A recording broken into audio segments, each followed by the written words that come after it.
Rahul Ramakrishna main లీడ్గా చేసిన Cs Mahal అనే cinema ETV విన్లో stream అవుతుంది. ఈ సినిమా ఎలా ఉందో ఈ వీడియోలో తెలుసుకుందాం. ఈ లోపల వీడియోని అయితే లైక్ చేసి ఛానల్ని సబ్స్క్రైబ్ చేసుకోకుండా చూస్తున్నట్టయితే సబ్స్క్రైబ్ కూడా చేసుకోండి. ముందుగా ఈ సినిమా చూస్తుంటే సినిమా చూస్తున్నాం అన్నట్టుగా ఎక్కడా కూడా అనిపించలేదు. ఎందుకంటే ఈ సినిమాని అర్జున్ రెడ్డి కన్నా ముందే రాహుల్ రామకృష్ణ గారు చేశారు. అప్పుడున్న కెమెరాస్ తో తీయడం వల్ల ఇప్పుడు చూస్తుంటే తక్కువ క్వాలిటీతో ఉన్నట్టుగా అనిపిస్తుంది. ఇంక ఈ సినిమాతో ఏం చెప్దామనే ఉద్దేశంతో సినిమా తీశారనే విషయం అయితే సినిమా అంతా చూసిన తర్వాత కూడా నాకు అర్థం కాలేదు. సినిమాలో మెయిన్ గా 4 క్యారెక్టర్లు ఉంటాయి. ఒకరు డాక్యుమెంటరీ లాంటి చేద్దామని చూస్తూ ఉంటే ఇంకో పిల్లోడు ఒంటరిగా ఉంటూ తన పని తను చేసుకుంటూ ఉంటాడు. ఇంకో పక్క చిన్న లవ్ స్టోరీ, థియేటర్లో పనిచేసే ఒక అతను, వీళ్ళందరి ట్రాక్లు నడుస్తూ ఉంటాయి. సినిమా స్టార్ట్ చేశాక వాళ్ళ క్యారెక్టర్ గురించి సింపుల్ గా చెప్పడం బాగానే అనిపించింది. కానీ తర్వాత మాత్రం ఆ క్యారెక్టర్లు అసలు ఏం చేసినట్టుగానే అనిపించలేదు. ఏదో క్యారెక్టర్ల వెనకాల కెమెరా పెట్టి వదిలేసినట్టు వాళ్ళు ఏం చేస్తున్నారనే విషయాలనే చాలాసేపు చూపిస్తూ ఉండిపోయారు.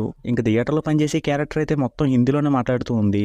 అదైతే నాకు అస్సలు అర్థం కాలేదు. ఇంక సినిమా క్లైమాక్స్కి వచ్చేసరికి కూడా ఏ క్యారెక్టర్లోనూ ఎలాంటి మార్పు వచ్చినట్టు అస్సలు అనిపించదు. ఇక ఈ సినిమాకైతే వివేక్ సాగర్ గారు మ్యూజిక్ని ఇచ్చారు. అదైతే పర్వాలేదు అనిపించినట్టుగా ఉంది. ఫైనల్గా ఈ సినిమా అంతా చూసేసిన తర్వాత కూడా ఏం చూపించడం కోసం తీశారనే విషయం అయితే నాకు అర్థం కాలేదు. దానివల్ల ఈ సినిమా అయితే నాకు నచ్చలేదు. ఇక మీరు కనుక ఈ సినిమా కనుక చూసుంటే మీకు ఎలా అనిపించింది అనేది కింద కామెంట్లో చెప్పండి. ఇక వీడియోకి వచ్చేసే ముందు వీడియోని లైక్ చేసి ఛానల్ని సబ్స్క్రైబ్ చేసుకోకుండా చూస్తున్నట్టయితే సబ్స్క్రైబ్ కూడా చేసుకోండి.